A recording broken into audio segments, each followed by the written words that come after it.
Hello there, good morning. Welcome to another edition of Knocks to Nuggets. My name is Oluwayomi Ute, and it's such a joy to come your way again today.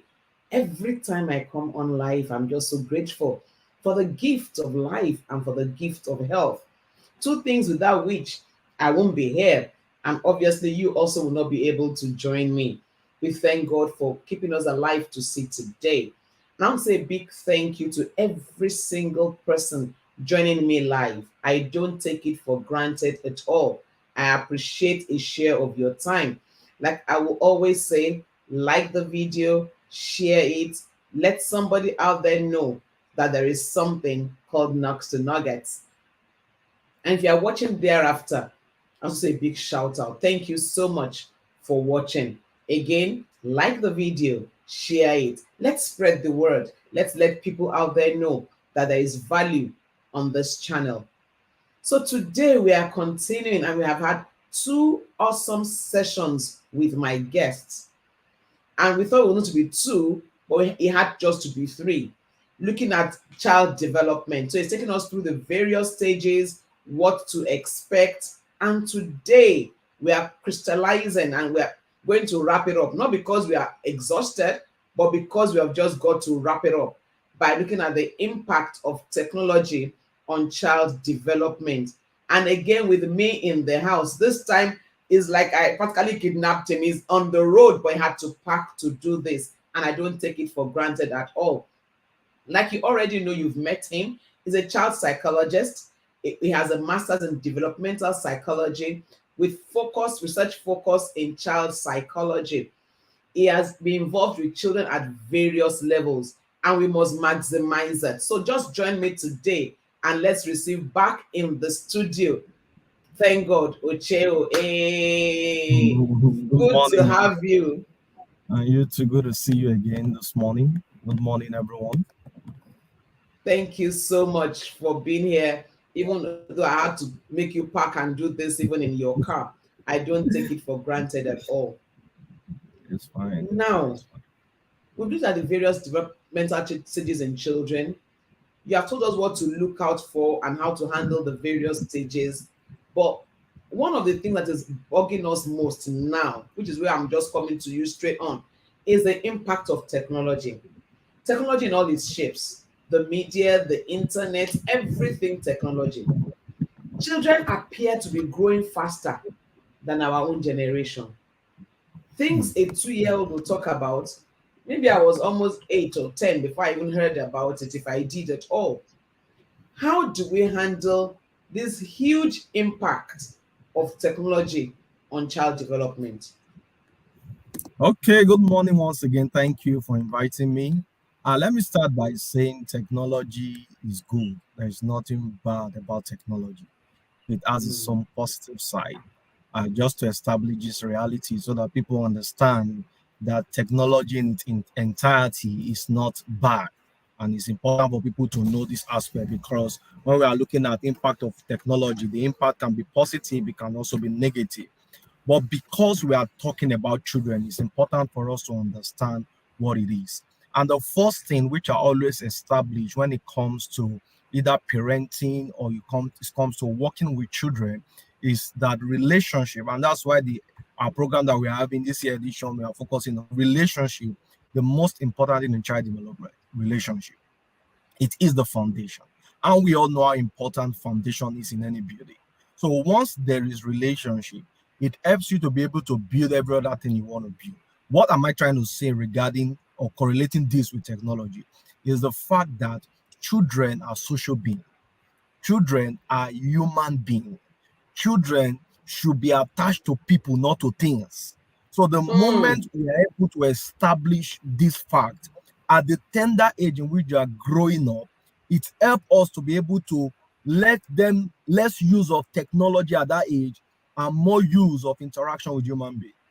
Because, like I said earlier, children are social beings. So technology, in as much as it's good, it has its own positive side. Let me even start with the positive side.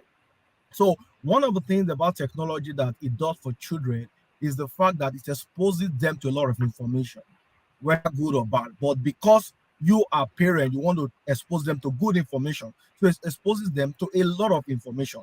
It also boosts their creativity because there are a lot of information, a lot of content that helps children to be creative, even on the internet or online. You get right instead of when they are not exposed to such. So, but it boosts their creativity. It helps them to be able to it expose them to good content. If you want to show them good content, also the way we have bad content, but expose them to good content. And but however, in as much as technology is good, it also has its own bad part, especially when it comes to children. And that is why I would like to focus on that and how it impacts on child development. Now, the first thing I want to say is this: when there's this psychologist known as Yuri Brofenbena, who developed an ecosystem of development. They talk about the microsystem, the mesosystem, the exosystem, the macro system, and the chronosystem. Because of time, I don't want to talk about each of the system. But what he's trying to say is that children grows within an ecosystem, and that ecosystem influence is how they develop.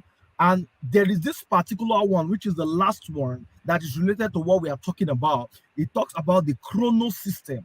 It said that children that grow within an environment of conflict, of war, of technological advancement, those things impact on their development. And you remember your opening statement saying that children have known a lot compared to what we used to know then growing up. Why? Because the technological advancement is impacting on their development. And that is impacting on their development. One, when children get used to technology, it reduces their capacity to develop social competence. So in Hmm. their social domain is being affected because they are expected to be relating with human beings in real life, in the real world, not in their tablet, not in their screen, or not on the app. They are supposed to understand how to relate with human beings. They are supposed to learn respect. They are supposed to learn emotional regulation. They are supposed to learn problem solving. They are supposed to learn how to courtesy. They are supposed to learn a lot of things, how to manage their emotions when they are into conflict with a fellow human being.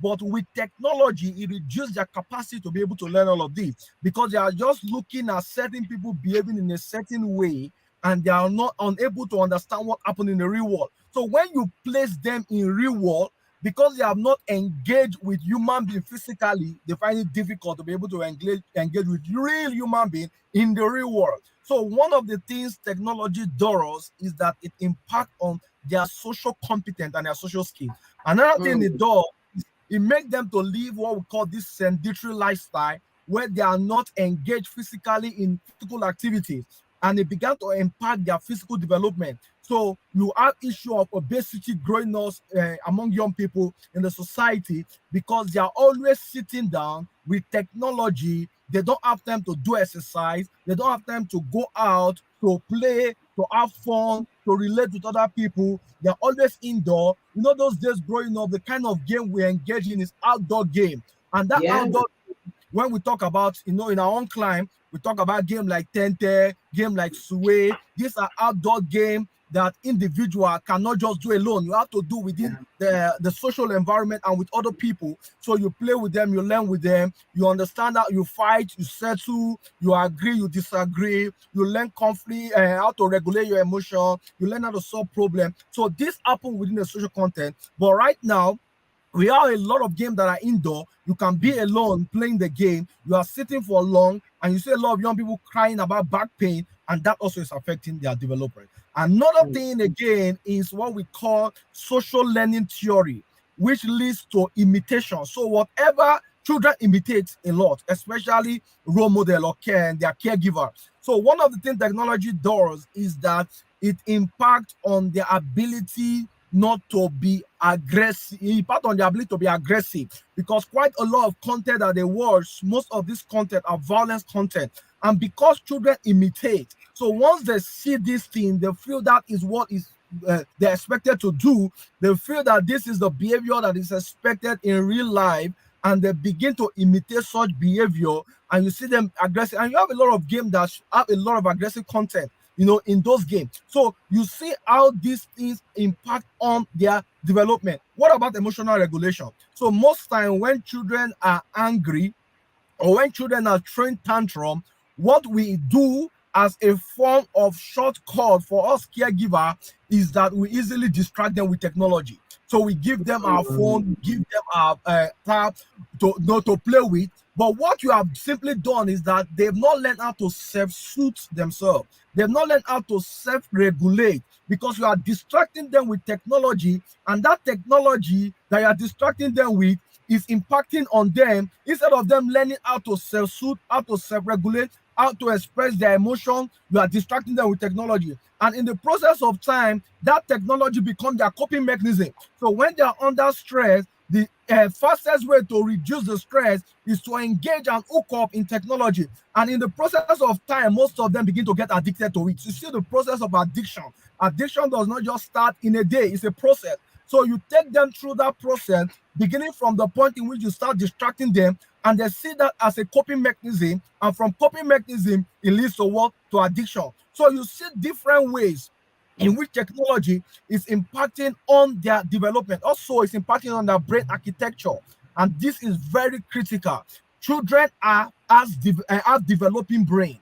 Children brain are not fully matured. When they are used to technology, in technology, they only give you the finished product. They don't teach you the process. So they don't engage your imagination. They don't engage in critical thinking. They don't engage in reasoning because what they are giving you mostly in technology is the finished product. So you don't have time to sit down to interact with people, to explain, to argue, to provide solutions to the things that are happening around. You just take it as they give it to you. And most of them, that is why we have a lot of children today who are not imaginative, who are not creative in terms of coming up with solutions by themselves, not necessarily what they see in technology, but again, who are not imaginative. You know, those days growing up, when you read a lot of storybook, it helps you to boost imagination. You are able to think wide, you are able to sit in, unlike what we have today. So most of them, their brain architecture always look for shortcuts. That is why they are looking for a way to do it.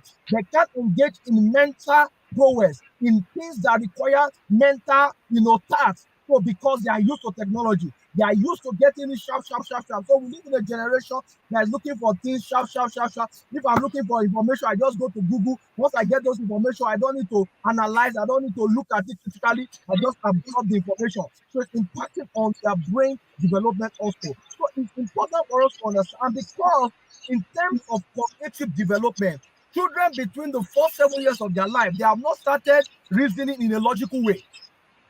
Scientifically, they have not started understanding how to reason logically and abstractly.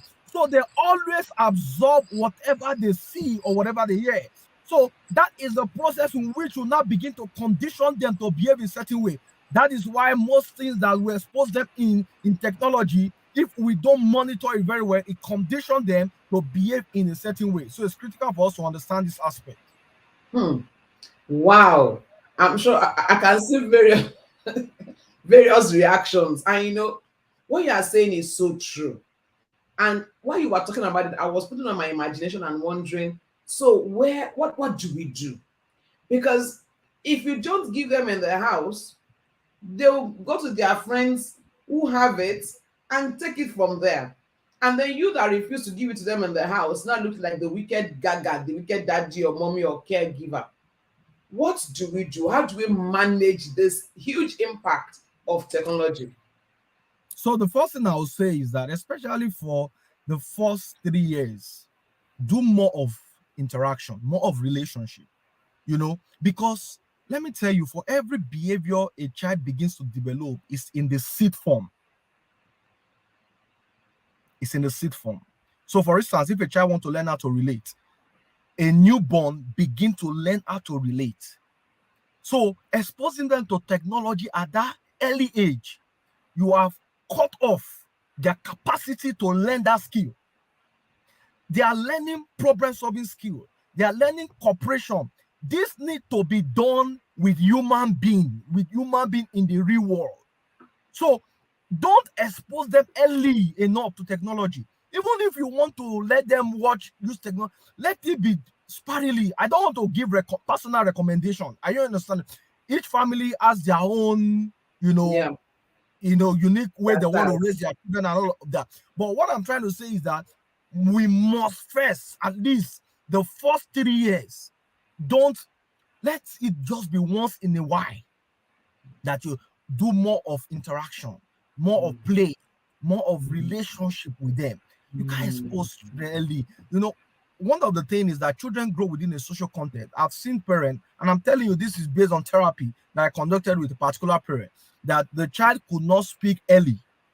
And the reason is because the mother was so busy, the father was not around. So most time, the child is always hooked to different cartoons, different play, things. Just so when children are glued to cartoon, they're always focused. Yeah. They don't distract. They can at times they can even forget that they have not eaten. You Yeah. understand? Because they are glued to it. So, but what they don't understand is that language is developed within a social context. The more you interact with children, the more they learn how to speak. You understand? So what you can do first is the fact that at early age, I'm talking about people now whose children have not even, grown, maybe like up to 7 years or 6 years thereabout. Please do more of interaction. As they begin to grow, you see children begin to explore. That exploration that they begin to exhibit, you understand, it's an opportunity for you to also engage them. You see, one of the good things I want you to understand is the fact that some of these skills children exhibit is an opportunity for us to engage. Remember some of those things we talk about Yeah. for the past 2 weeks. For instance, when they get to that stage of autonomy, where they are trying to do so many things by themselves, don't use technology to distract them. Engage them. It's a skill they want to develop. When they get to the point, they start taking initiative, where they begin to explore. Now, from that 5 years, 6 years, they start playing a lot. Let them to play. Don't use the technology to distract them. You see that we are gradually having a problem right now in our society, even among schools, where school now begin to have less playground. Yes. You understand? Yes. Instead of the place they are supposed to use for playground, they are building more building and classroom. You understand? Because they want to make more money. So they put money above children's capacity to be able to relate and interact. Same thing at home. You don't allow them to play in the neighborhood. Growing up, I was always around the neighborhood playing. But right now, because you live within an estate and your estate doesn't have playground for children, so what you do is that they are mostly indoor. So they are with themselves. And I pity those who are not pity, but I have empathy for those who the child is the only child. So the father is out, the mother is out, so they don't have people anyone to interact with. I'm currently working with a parent whose child is the only child, and it has affected the child. Right now, the child is a teenager. You understand? What I'm trying to say is that this is a reality. So at that point, when they begin to explore, where they want to play, is a stage in their life. Children will not continue to play forever. They will get to a stage where they now begin to engross in more serious activities. When they get to college, when they start working. So that period of play, don't use technology to, substitute. So what I'm simply saying is that there are each stage of their development that they are supposed to fully express, but we use technology to suppress it. We use technology to substitute it, and they are not expressing this capacity, they are not expressing these skills, and it becomes a problem. So one of the things you can do is that for each stage of their development, allow them to explore to the fullest, allow them to engage those skills. And for you as parents, regulate the content. You understand? As long as they are not up to 18 years, you have the capacity to regulate the content.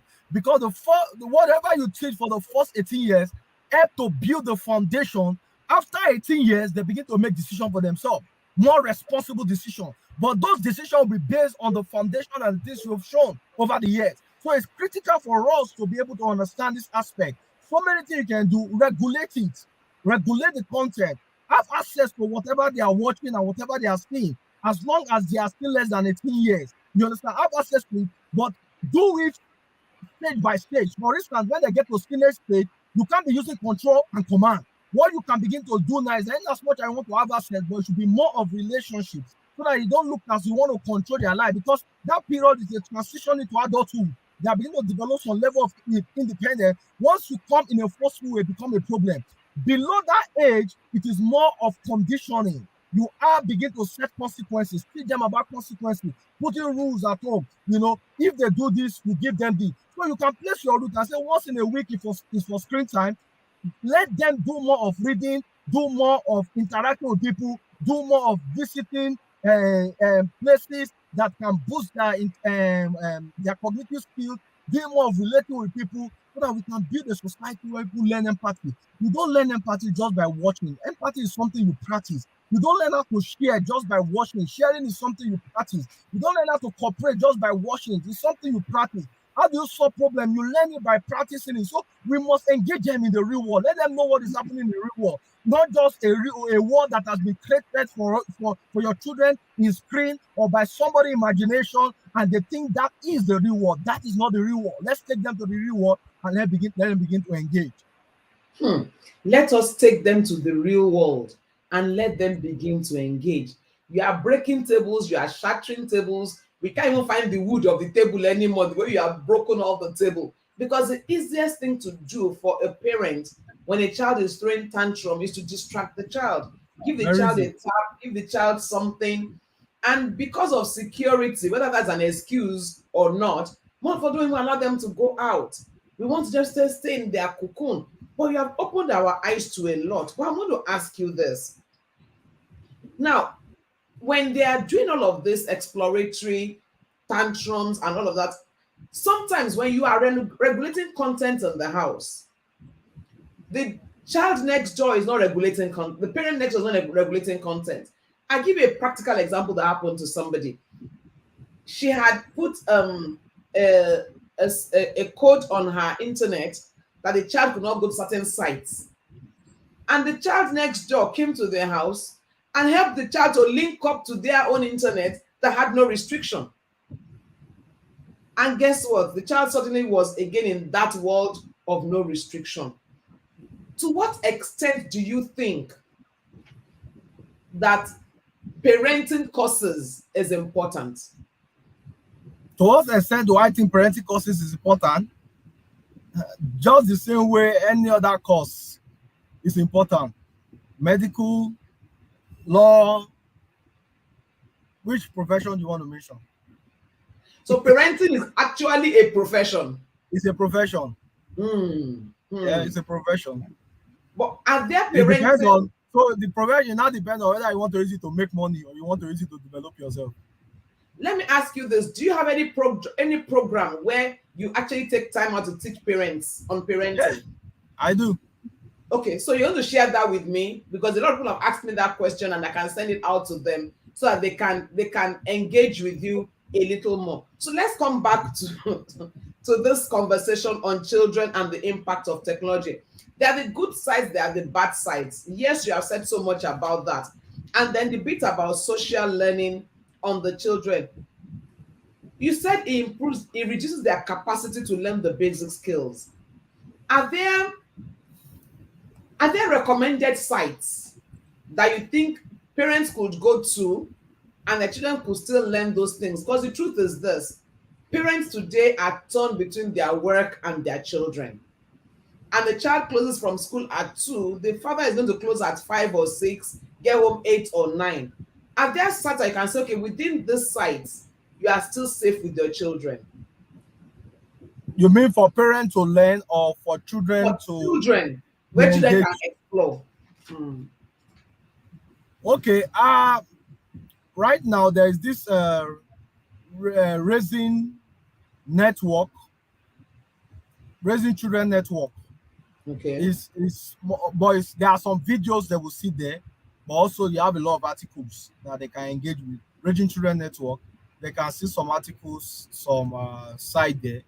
There's also Child Mind Institute, where they can also get some content there. Uh, but I think for young people, like for teenagers, they can also look out for, there's this particular site. I'm trying to remember the name. If I do, please, I'll before I finish the program, I will mention it. But I'm just trying to Okay. remember. I'm sorry about Okay. So clearly there are certain sites that are still children friendly that they can go to. So if you're a that. Yeah, parent, yeah. you need There to are. then take on that assignment and look for those sites where your children can go to and they can learn. So when they I are think the first thing, what I would just recommend as a principle is the fact that if you want them to be engaged in different sites, is for you to just take the pain to do one your research. Two, every content you want them to be exposed to, also look through the content. You have to validate it yourself first. You understand? Yeah. Before you expose them to it or to those Mm, content. So it's important you do that. And secondly, mm, you can just decide and create your own content. This will take time, but you can create your own content. And I always recommend this aspect, to be honest with you, because this is now within your control. So what I mean, for instance, you want to say this month, my children, I want them to learn the biography of top great people in the world. All you need to do is to go to YouTube, collect all the videos together, and put it within a folder and give them. That will be your mm. course or your engagement for this particular month. Next month, you want to say, oh, you want them to learn about animals. You collect all those things, put it, you give it to them. So you have a course for them for the next 12 months that they'll Wow. just be engaging using videos. So it's within your control because you can go to a site as they are watching this now, you don't know what will just pop up. You understand? Or maybe because you don't have time to be able to review, and because they keep updating it, you might not have time to follow up. You get, and especially as a tender age, this will be useful instead of exposing them because once they start learning to go to that side, they will learn to go to more because they already Mm, acquire the skill to do it. You understand? mm, So all of these mm. things are important for us. You see, there's nothing cast in stone. The most important thing is to focus on the principle. You get, that's why I don't recommend my own solution for everybody. I'm a researcher. Whatever I do, I ensure that it's based on research. So that I also understand because I'm a and development specialist also. I also understand the part of every child is unique, every child is different. What will work for my own child might not work for your own child. But just understand the principle and apply the principle. The methodology can be different, but stick to the principle. It works any day, anytime. That is what you focus on. Mm. Stick to the principle. It works any day, anytime. And the principle is so simple. And I like that one you said. So, such first research, look through the content before you expose your children. But I love that bit. You can create your own content. You can have your own playlists. So that when they Yeah. finish from one, they go to the next, and make them proud of those playlists. So that when Yeah. their friends are telling them, "Did you watch so and so?" Say, "No, I watched something better," because you have made them very proud of what they are watching, and If they they have can grown up, tell you the can also story. engage them in making decisions on some of those playlists. So you are not the Mhm. one making the decision alone. You know, Engage them, they let have them join you to make recommend the playlist. and you go through it and see their recommendation and include it. So it doesn't look like you are the only one making decision at every time. Wow. Thank you so much, thank God. But before I let you go, I want to talk about this a bit. This is coming up on Saturday. Excuse me. This, if Sorry. wherever you are, the beauty about this, and I want to talk about it a little, but the beauty is that it's virtual. So wherever you are, you can actually watch this program. Can you talk to us about this program a little? Thank God before I let you go. Okay, thank you very much, and thanks for posting this. This is what we do yearly. It's a conference, virtual conference, that we gather parents, teachers, educators, as many care people that work with children together, and we sit to interact with them on how they can create an environment for their children to develop properly. So we are focusing on relationship this edition. We started 2 years ago. We've done the one that we talk about play and creativity, but for this particular one, is basically on relationship. We want to talk about it, and I'm going to be taking through parent and participant through the templates that they can use to develop relationship with their children at every stage, from infancy to toddler to preschooler to grade scholar and to teenager. So it's going to be an interactive session. People will be sharing their experience, and we're going to be helping them to overcome those challenges that they are going through. Wow. It looks like a place to be. But let me ask you, for those who are just seeing it and who that day is already choked for, will it be recorded? So can I Yeah, register? sure. It will be So recorded. uh-huh. And then those who register can get the link thereafter. We'll try our best. Okay. So the only guarantee that you have to get this link is that you actually register. So first and foremost, register. So even if you cannot watch it because it's coming to you at such a short notice, then probably you will get the recording afterwards. But I want to encourage every single person. Please register for this program because it will help you. It will help your children. Trust me. So that's the link. And again, so that's the link right on the on it. And I think I'll also attempt to put this link. I'll try to, let me see if I can just copy that link again and put it in the chat room. So that's the link. You can still see the link, and I'll try to put it in the chat room so everybody can see it.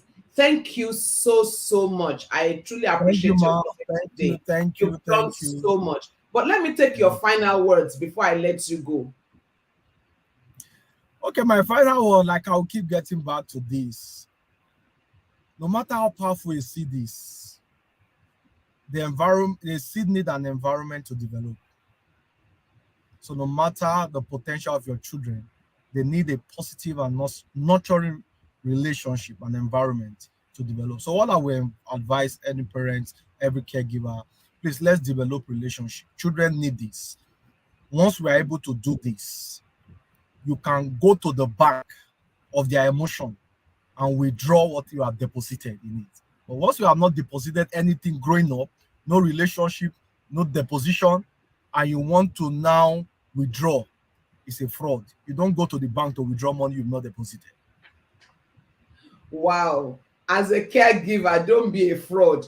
You cannot withdraw what you have not deposited. Thank you so much. Thank God. Thank you for your time. Thank you for the huge resources you have made available to us. We are so grateful. And like I Thank you. always would say, we will come back. God bless you and enjoy the rest of the week. And have Thank a you, good ma. A pleasure. conference. And you too, ma. Bye. Bye. Wow, wow, wow. That was so much at the self same time. A big thank you to Thank God for, we are thanking Thank God for all of that information. It's so loaded. And I can tell you, I was trying to write at the time, I just had to stop writing. You cannot think you heard it all. Please take time to watch it again. It's there on YouTube, and share the link with everyone you know. It's something every parent must learn. And I'll also attempt to put out short clips of it so you can make it go viral on social media. Everybody needs it. It's unfortunate that the most important school is the one most parents don't attend. That is the school of parenting. We all become parents by accident, and we do hits and misses. We try to do what we were taught, or what they did to us to them, or what they did to us we didn't like. We try to avoid it doing. We just go like that, hits and misses, trying to find our way through the whole space. But we can do it intentionally if we get educated. I'm talking about content creation. Next week, Monday, I will have with me a guest in the house, Olumide Akinwumioke, talking to us about content creation. And I know that we would learn a whole lot from it. There are still good content out there that your children can watch. You need to look for them, research, discover, and you can even develop your own and let your children be in a safe space. The truth is this: when we get the principle right, wherever they go, we can be rest assured that they will turn out right. Remember, train them in the way they should go, and when they are old, they will not depart from it. And that's it for today. It's been such an amazing time. I have learned a lot, and I believe that you also have learned a lot. Don't forget to join me same time next week, Monday, 7:45 on all my channels. And please invite somebody. Let somebody out there know that there is something called Knocks to Nugget. And never forget, if you can think it, you can be it, and you can have it. And always together we win. God bless you. Enjoy the rest of the day. Bye for now.